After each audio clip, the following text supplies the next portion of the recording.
My name is Clark Gibson, and this is From the Green Room. Today's excerpt is from Haley Solomon's interview with Esperanza Spalding, leading up to her performance at Big Ears 2025. So I kind of want to start at the beginning. What was the first instrument you learned, and what was the process like? Well, I guess the first instrument I learned was violin. I forget if we had a piano at the house before I started playing violin. What I remember is I've told this story a gazillion times, so I'm sorry if it's so redundant, but it just is what it is.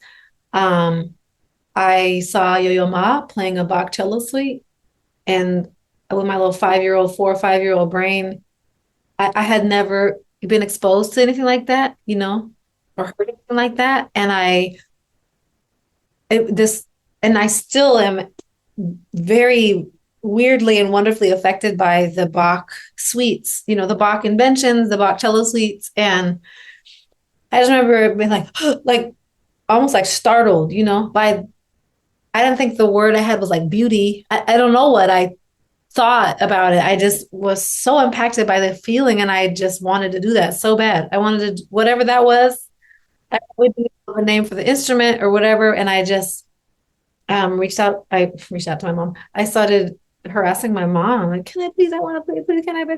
And she scoured the town and found these free or low cost community music programs for youth, and got me in them. And many of them had free instruments available if you needed that. And basically that's how it started. And then I started getting involved in other community music programs, getting into other instruments, and did that for, 10 years of my life.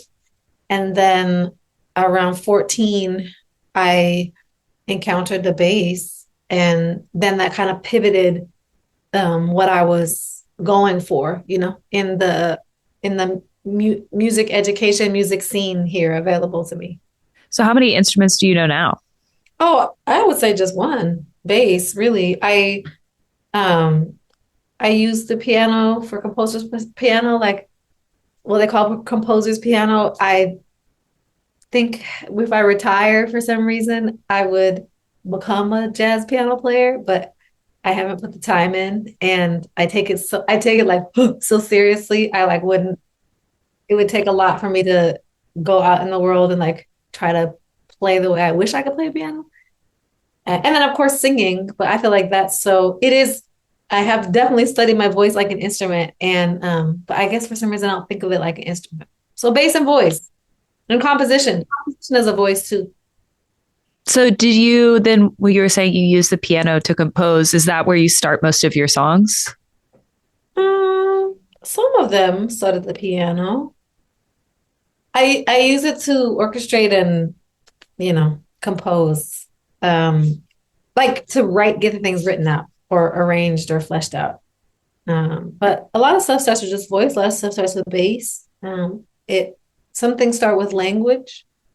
Some things start with like a sound outside or a dream. Yeah, there's not a consistent enough way that it goes. I don't think there should be. I think it would be an uncreative process if it was always formulaic. Well, some people, I remember hearing about Igor Stravinsky's writing process, and Philip Glass talks about his writing process too. Kind of the routine can actually be a ballast to this like expansive ocean of creativity. And I also understand that. Like I think of times when, because I had so much to do, I kind of had to make it a little bit formulaic just so I could map how much time I had to allocate in a month or a week, and it didn't hurt anything. From the Green Room is a production of WUTC. To hear the full version of this interview, go to WUTC.org. My name is Clark Gibson, and thank you for listening.